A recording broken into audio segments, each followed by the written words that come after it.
Chapter 10 Colonialism and Countryside. Chapter 10 Colonialism and Countryside. In this chapter, we will study how British colonialism affected in Indian countryside. Two provinces came under the control of English East India Company. One, Bengal, Eastern India, roughly present-day Indian states Bengal, Bihar, Jharkhand, Orissa and parts of Bangladesh. 2. Bombay Deccan, present-day Western India. Bengal. Revenue settlement introduced by company called permanent settlement. Impacted on the life of zamindars or rajas. Impacted on the life of paharias in Raj Mahal Hills, present-day Jharkhand. Impacted on the life of Santals in Raj Mahal Hills. Bombay Deccan. Revenue settlement called Raitwari settlement. Impacted on the life of ryots of Bombay Deccan. Bengal and the zamindars. Colonial rule was first established in Bengal. In 1765, English East India Company acquires Diwani of Bengal, right to collect revenue. Raja means king, but now lost power, but they were big landowners. Zamindars, powerful landowners of rural India. Zamindari, land of zamindars. Talukdar literally means one who holds a taluk or connection. Taluk came to refer to territorial unit. They also had control over landowner. Ryot. Rayat means peasants. Jotedar, rich and powerful ryot called Jotedar. Permanent settlement. In 1793, Charles Cornwallis, Governor General of Bengal, introduced permanent settlement in Bengal. Permanent settlement was a revenue settlement made with the Rajas and Talukdars of Bengal. They were now classified as zamindars and they had to pay the revenue demand that was fixed in perpetuity. In terms of this definition, the zamindar was not landowner in the village but a revenue collector of the state. The East India Company had fixed the revenue that each zamindar had to pay. Zamindars had several, sometimes as many as 400 villages under them. The company calculations, the villages within one zamindari formed one revenue estate. The company fixed the total demand over the entire estate whose revenue the zamindar contracted to pay. The zamindar collected rent from the different villages, paid the revenue to the company, and retained the difference as his income. The estates, zamindaris, of those who failed to pay were to be auctioned to recover the revenue. Over 75% of the zamindaris changed hands after the permanent settlement. An auction in Burdwan. In 1797, there was an auction in Burdwan, present-day Bardhaman, West Bengal. Auction of confiscated land of Raja of Burdwan by English East India Company. Raja of Burdwan failed to pay revenue as per permanent settlement. A number of mahals or estates held by Raja of Burdwan were being sold as per permanent settlement. Numerous purchasers came to the auction and the estates were sold to the highest bidder. But the collector soon discovered a strange twist to the tale. Many of the purchasers turned out to be servants and agents of the Raja who had bought the land on behalf of their master. Over 95% of the sale at the auction was fictitious. The Raja's estates had been publicly sold, but he remained in control of the zemindari. He remained in control of his zemindari. How this fictitious sale works? Fictitious sale was one strategy of zemindar's resistance. The Raja of Burdwan first transferred some of his zemindari to his mother, since the company had decreed that the property of women would not be taken over. Then, as a second move, his agents manipulated the auctions. The revenue demand of the company was deliberately withheld, and unpaid balances were allowed to accumulate. When part of the estate was auctioned, the zemindar's men bought the property, outbidding other purchasers. Subsequently, they refused to pay up the purchase money, so that the estate had to be resold. Once again, it was bought by zemindar's agents. Once again, the purchase money was not paid, and once again there was an auction. This process was repeated endlessly, exhausting the state and the other bidders at the auction. At last, the estate was sold at low price back to the zemindar. The zemindar never paid the full revenue demand. The company rarely recovered the unpaid balances that had piled up. The problem of unpaid revenue. Why had the Raja failed to pay the revenue? Why zemindars defaulted on payments? First, the initial demands rate of revenue were very high. The company pegged the revenue demand high, arguing that the burden on zemindars would gradually decline as agricultural production expanded and price rose. Second, this high demand was imposed in the 1790s, a time when the prices of agricultural produce were depressed, recurrent famines and declining agricultural output, making it difficult for the ryots to pay their dues to the zemindar. The zemindar could not collect the rent, he could not pay the. Third, the revenue was invariable, regardless of the harvest, and had to be paid punctually. According to sunset law, if payment did not come in by sunset of the specified date, the zemindari was liable to be auctioned. Fourth, the permanent settlement initially limited to the power of the zemindar to collect rent from the ryot and manage his zemindari. Limited power of zemindars.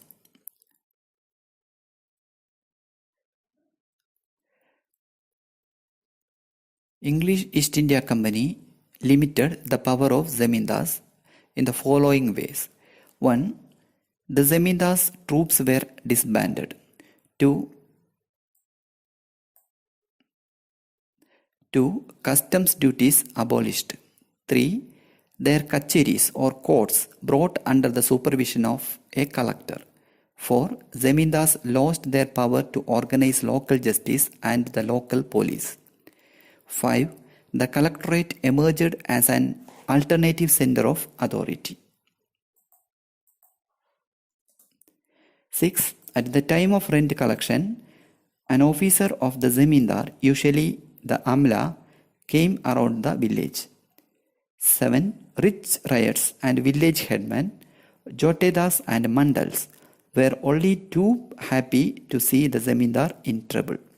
Zemindars could prosecute defaulters. The judicial process was long drawn. The rise of the jotedas. Jotedas were rich peasants. In some places, they were called halodas. Elsewhere, they were known as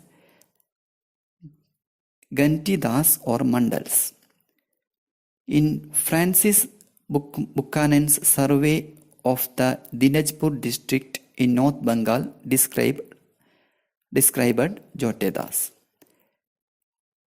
By the 19th century, Jotedas had acquired vast areas of land. Jotedas controlled local trade, money lending, exercised power over the poor cultivators. A large part of their land was cultivated through sharecroppers, adiyas or bargadas, who brought their own plows, labored in their field, and handed over half of the produce to the Jotedas after the harvest.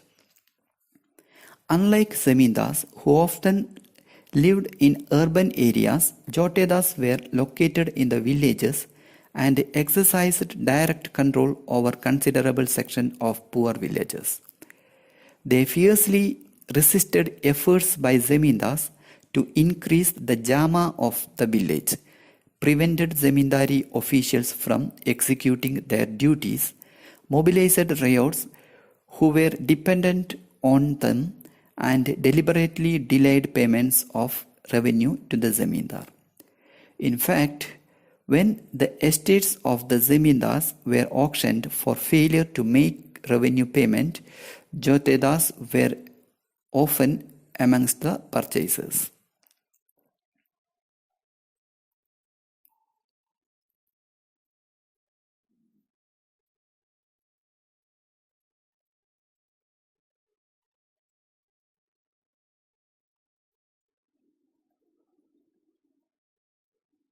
The Zamindars resist.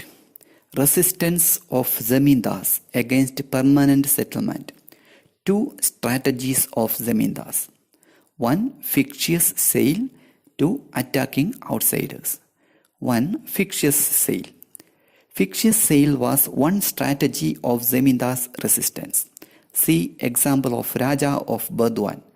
Between 1793 and 1801, four big Zamindaris of Bengal, including Burdwan, made Binami purchases that collectively yielded as much as rupees 30 lakh. One of the total sales at the auctions, over 15% were fictitious. 2. Attacking outsiders. When people from outside the Zamindari bought an estate at an auction, they could not always take possession. At times, their agents would be attacked by Latyals of the former Zamindar. Sometimes, even the riots resisted the entry of outsiders. By the beginning of the 19th century, the depression in prices was over. The Zamindar's power over the villages was strengthened. It was only during the Great Depression of the 1930s that they finally collapsed and the Jotedas consolidated their power in the countryside. Binami means, Binami, literally anonymous, is a term used in Hindi and several other Indian languages for transactions made in the name of fictitious or relatively insignificant person, whereas the real beneficiary remains unnamed. Latyal means literally one who wields the lati or stick, functioned as a strong man of Zamindar. Monopoly of English East India Company opposed by many groups in Britain.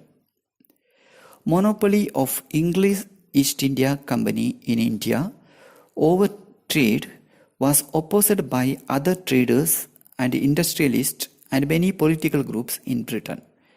Company misrule and male administration was hotly debated in Britain. They demanded revocation of royal charter and control of East India Company. In 1773, Regulating Act passed by the British Parliament to regulate the activities of English East India Company. British government appointed committees to inquire into the affairs of the company. It forced the company to produce regular reports on the administration of India. The fifth report was one of such report produced by a select committee.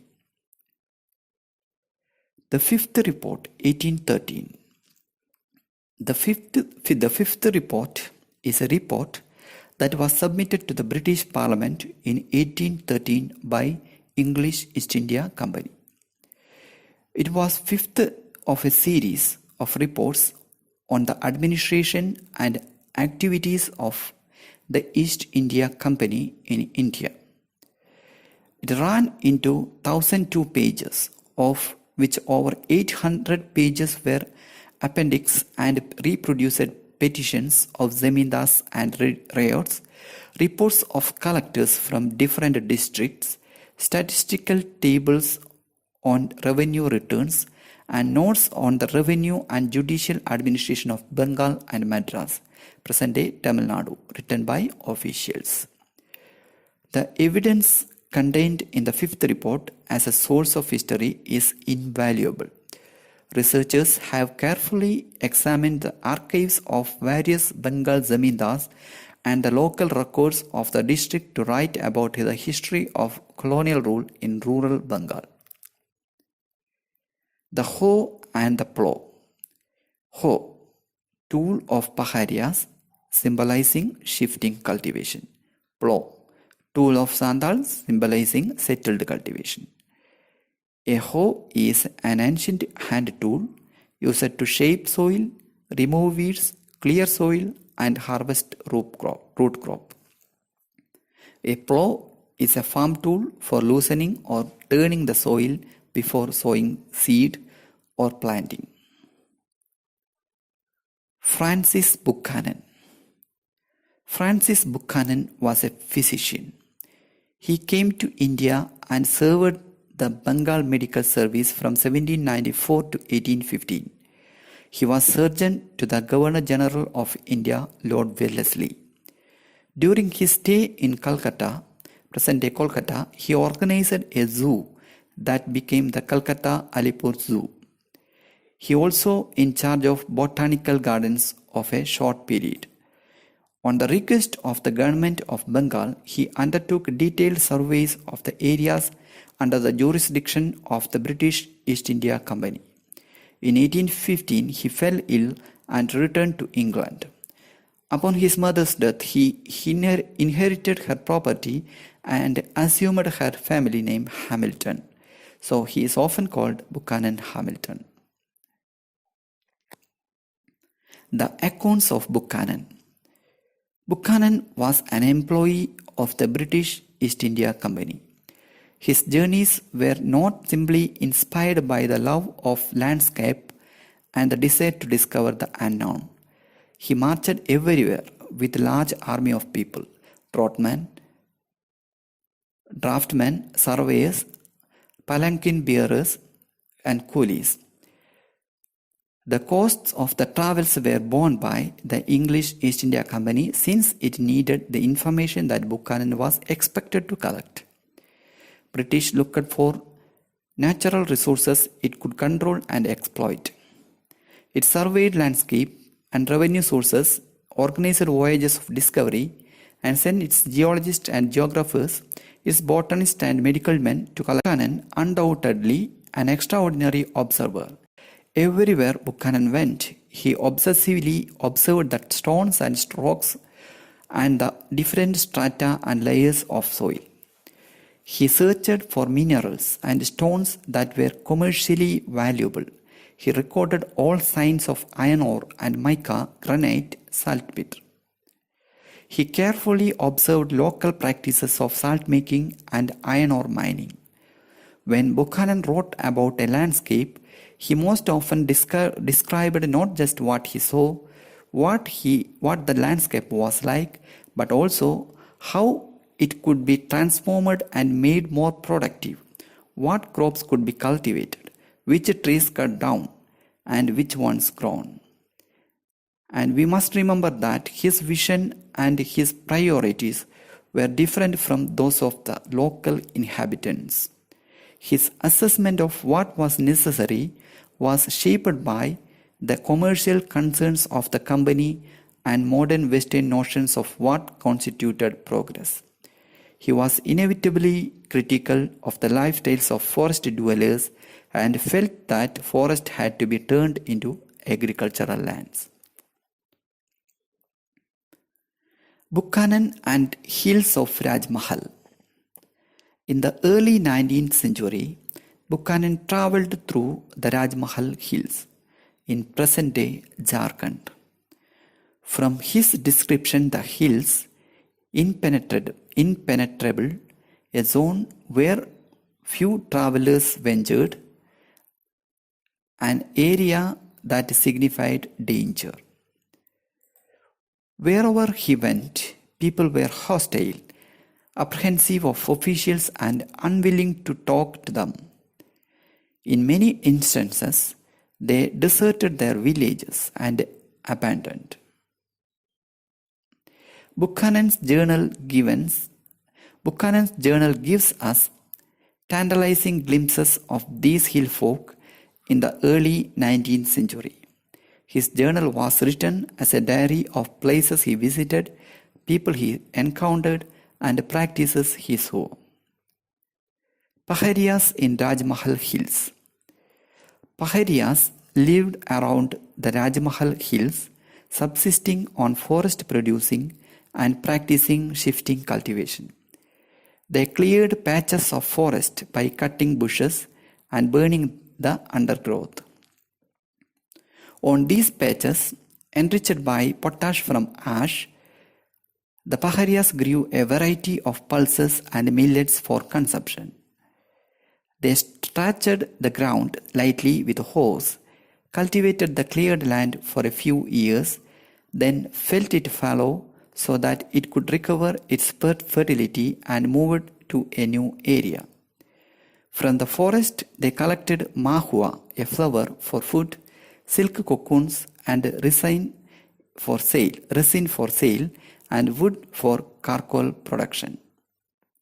The life of the Paharias as hunters, shifting cultivators, food gatherers, charcoal producers, silkworm rearers was thus intimately connected to the forest. They lived in huts within tamarind groves and rested in the shade of mango trees. They considered the entire region as their land. Their chiefs maintained the unity of the groups, settled dispute, and led the tribe. With their base in the hills, the Paharias regularly raided the plains where settled agriculturists lived. These raids were necessary for survival, particularly in years of scarcity.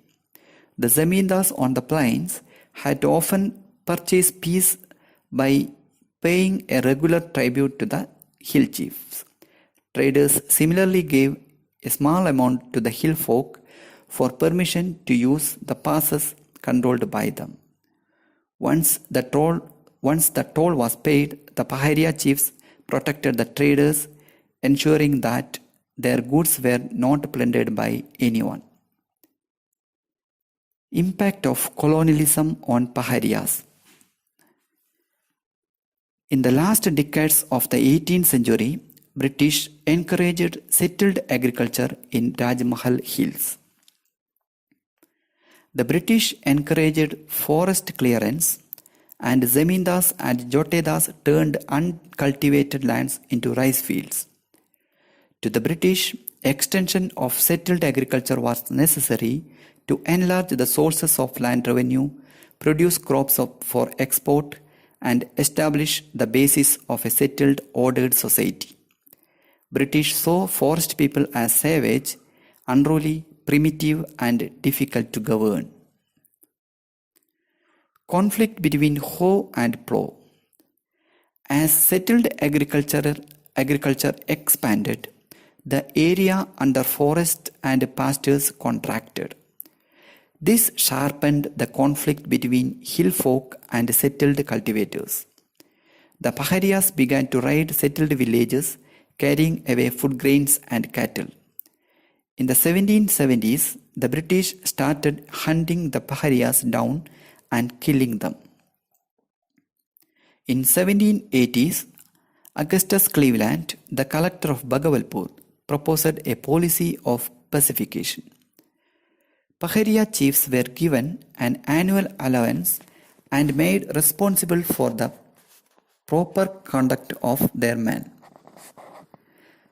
Many Paharias chiefs refused the allowances. Those who accepted most often lost authority within the community. The Paharias withdrew deep into mountains, insulating themselves from hostile forces and carrying on a war with outsiders. So, when Buchanan travelled through the region in the winter of 1810-11, the Paharias naturally viewed him with suspicion and distrust. Sandals or settled cultivators were pouring into the area, clearing forest, cutting down timber, plowing land and growing rice and cotton. As the lower hills were taken over by Sandal settlers, the Paharias receded deeper into the Rajmahal hills. The battle between the hoe and plow was a long one. The Sandals, pioneer settlers. Buchanan wrote, Sandals were very clever in clearing new lands, but live meanly. Their huts have no fence, and the walls are made of small sticks placed upright, close together and plastered with clay. They are small and slovenly and too flat-roofed, with very little arch. Sandals were settled cultivators near Rajmahal hills. At the end of 1810, Buchanan crossed Ganjuria Pahar in Rajmahal range, passed through the rocky country beyond and reached a village. Buchanan found that the frontiers of cultivation here had been extended by the Sandals. Sandals moved into this area around 1800, displaced the Paharias who lived on these lower slopes, cleared the forest and settled the land. How did the Sandals reach the Rajmahal hills? The Sandals had begun to come into Bengal around 1780s. Zemindars hired them. The British officials invited them to settle in the jungle mahals. Having failed to subdue the Paharias and transform them into settled agriculturists, the British turned into Sandals. The Paharias refused to cut forest, resisted touching the plow. The Sandals were ideal settlers, clearing forest and plowing the land with vigor.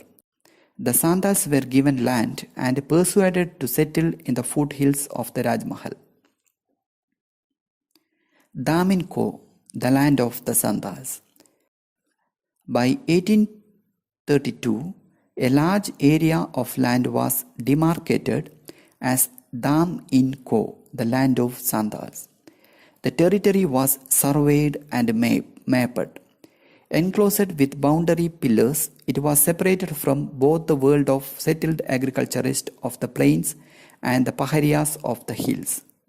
After the demarcation of Daminco, Sandal settlements expanded rapidly.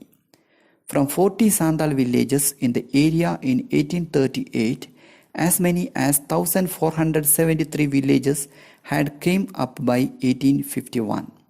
Over the same period, the Sandal population increased from a mere 3,000 to over 82,000. When Sandals settled on peripheries of the Rajmahal hills, the Paharias lost their livelihood. Fertile soils became inaccessible to Paharias. Being part of the Daminco, the Paharias could not effectively sustain their mode of cultivation. When the forests of the region were cleared for cultivation, the hunters amongst them also faced problems. Sandal Revolt. Sandals revolted against Zemindars, moneylenders, and colonial state in 1855 to 1856. Sidhu was the leader of the Sandal rebellion. Causes of Sandal revolt. 1. The British government was levying heavy taxes on the land and the Sandals had cleared.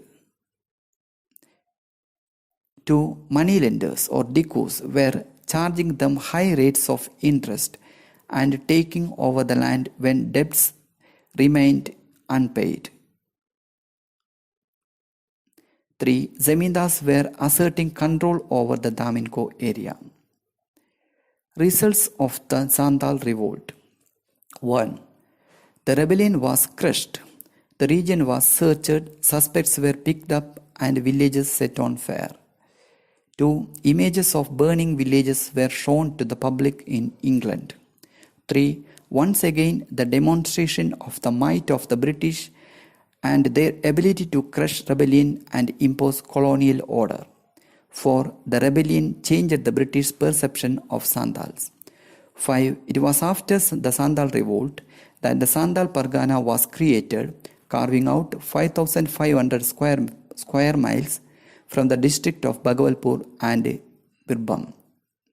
The colonial state hoped that creating a new territory for Santals and imposing some special laws within it, the Santals could be conciliated. The Bombay Deccan. The Deccan countryside and about agrarian changes under colonial rule. A revolt in the countryside. How colonialism affected in the countryside in the Bombay Deccan. One way of exploring such changes is by focusing on a peasant revolt. Through the 19th century, peasants in various parts of India rose in revolt against moneylenders and grain dealers. One such revolt occurred in 1875 in the Deccan. The Deccan Revolt 1875.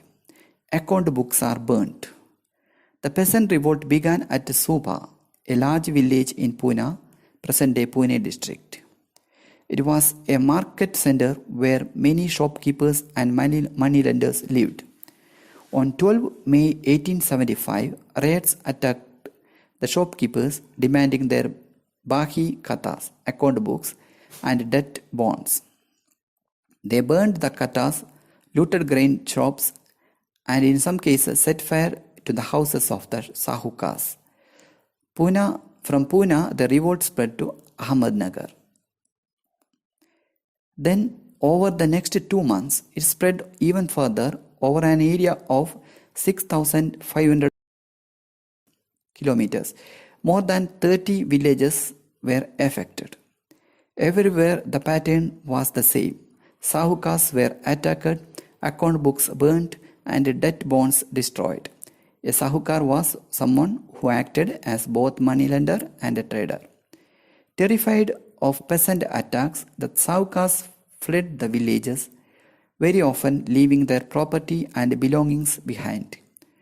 Troops were quickly called in. 951 people were arrested and many convicted. But it took several months to bring the countryside under control.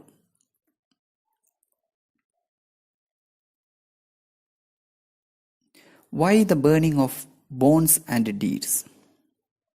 Why this revolt? A new revenue system, rate-wari settlement in Bombay Deccan. Why not the permanent settlement was extended to Bombay Deccan? One reason was that after 1810, agricultural price rose. Since the revenue demand was fixed under permanent settlement, the colonial state could not claim any share of this enhanced income. 2.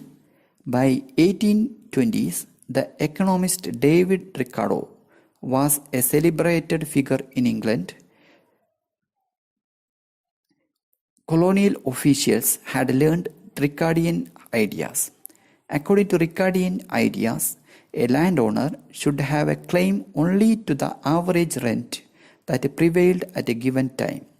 When the land yielded more than this average rent, the landowner had a surplus that the state needed to tax. If tax was not levied, cultivators were likely to turn into rentiers, and their surplus income was unlikely to be productively invested in the improvement of the land. Rentier is a term used to designate people who live on rental income from property. The rate-wari settlement. The revenue system that was introduced in Bombay Deccan came to be known as rate-wari settlement. Unlike the Bengal, the revenue was directly settled with the rate. The average income from different types of soil was estimated. The revenue paying capacity of rent was assessed and proportion of it fixed as the share of the state. The lands were resurveyed every 30 years and the revenue rates increased. Therefore, the revenue demand was no longer permanent. Revenue demand and the peasant debt under right vary settlement. The revenue that was demanded was high. When rains failed and harvests were poor, peasants found it impossible to pay the revenue. When someone failed to pay, his crops were seized and fine was imposed on the whole village. Prices of agricultural products fell sharply after 1832 and did not recover for a decade and a half. The countryside was devastated by a famine that struck in the years of 1832-34. One third of the cattle of Deccan were killed and half of the human population died. Cultivators borrowed, but once a loan was taken, the rate found it difficult to pay it back. As debt mounted, the loans remained unpaid, peasants' dependence on moneylenders increased. They now needed loans even to pay their everyday needs and meet their production expenditure. Many British officials had begun to realize that the settlements of 1820 had been harsh. So, the revenue demand was moderated to encourage peasants to expand cultivation. After 1845, agricultural prices recovered steadily. Cultivators were now extending their acreage, moving into new areas, and transforming pasture land into cultivated fields. But to expand cultivation, peasants needed more plows and cattle. They needed money to buy seeds and land. For all this, they had to turn once again to moneylenders for loans. This atmosphere led to the peasant revolt of 1875 and burning of accounts. Then came the cotton boom. Cotton boom in Bombay Deccan. In 1857, the Cotton Supply Association was founded in Britain. In 1859, the Manchester Cotton Company was formed. Their objective was to encourage cotton production in every part of the world suited for its growth. When the American Civil War broke out in 1861, a wave of panic spread through cotton circles in Britain. Raw cotton imports from America fell to less than 3% of the normal. Frantic messages were sent to India and elsewhere to increase cotton export to Britain. In Bombay, cotton merchants visited the cotton district to assess supplies and encourage cultivation. As cotton prices soared, export merchants in Bombay were keen to secure as much cotton as possible to meet the British demand. So they gave advances to urban sahukars, who in turn extended credit to those rural moneylenders who promised to secure the produce. When there is a boom in market, credit flows easily for those who give out loans feel secure about recovering their money. The rayers in the Deccan villages suddenly found access to seemingly limitless credit. They were being given rupees 100 as advance for every acre they planted with cotton. While the American crisis continued, cotton production in the Bombay Deccan expanded. By 1862, over 90% of the cotton imports into Britain were coming from India. Credit dries up. By 1865, as the Civil War ended, cotton production in America revived and Indian cotton exports of Britain steadily declined. Export merchants and sahukars in Maharashtra were no longer keen on extending long-term credit. While credit dried up, the revenue demand increased from 50 to 100%. Peasants again had to turn to the moneylender, but the moneylender now refused loans. He no longer had confidence in the rayers' capacity to repay. The experience of injustice. The refusal of moneylenders to extend loans enraged the rayers. Rayers experienced an act of injustice from moneylenders. Moneylenders were insensitive to the plight of rayers. The moneylenders were violating the customary norms of the countryside. One general norm was that the interest charged could not be more than the principal. Under colonial rule, these norms broke down. In one of the many cases investigated by the Deccan Trade Commission, the moneylender had charged over 2,000 as interest on a loan of rupees 100. In petition after petition, raids complained of the injustice of such extractions and the violation of custom. The raids came to see moneylender as devious and deceitful. In 1859, the British passed a limitation law that stated the loan bonds signed between moneylender and raiers would have validity for only 3 years. This law was meant to check the accumulation of interest over time. The moneylender, however, turned the law around, forcing the raier to sign a new bond every 3 years. When a new bond was signed, the unpaid balance, that is the original loan and the accumulated interest, was entered as the principal on which a new set of interest charges was calculated. Moneylenders refused to give receipt when loans were repaid, entered fictitious figures in bonds, acquired the peasants' harvest at low prices, and ultimately took over peasants' property. Deeds and bonds appeared as symbol of new oppressive system. Deeds of hire. When debts mounted, the peasant was unable to pay back the loan to the moneylender. He had no option but to give over all his possessions, land, carts, and animals to the moneylender. But without animals, he could not continue to cultivate. So he took land on rent and animals on hire. He now had to pay for the animals which had originally belonged to him. He had to sign a deed of hire stating very clearly that these animals and carts did not belong to him. In cases of conflict, these deeds could be enforced through the court. Deccan Trades Commission.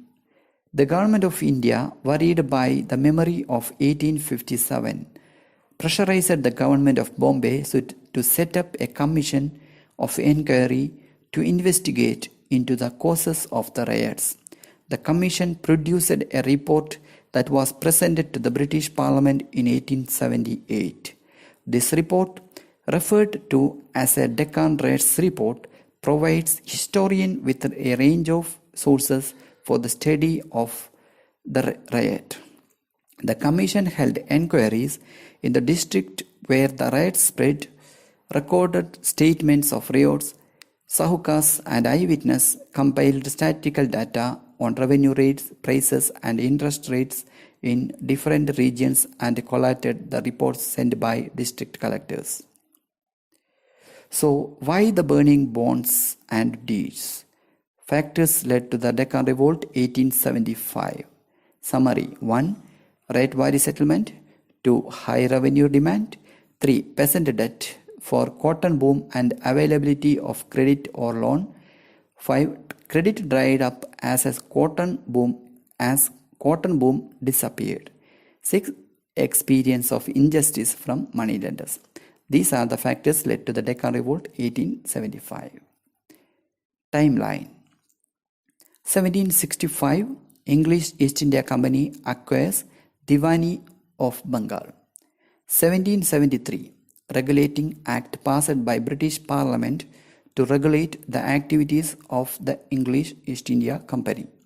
1793, Permanent settlement in Bengal. 1800, Santals begin to come to the Rajmahal Hills and settle there. 1880, First revenue settlement in Bombay Deccan. 1820s, agricultural prices begin to fall. 1840s and 50s, a slow process of agrarian expansion in the Bombay Deccan. 1855-56 Santhal Rebellion. 1861 Cotton Boom begins. 18 raids in Deccan villages rebel.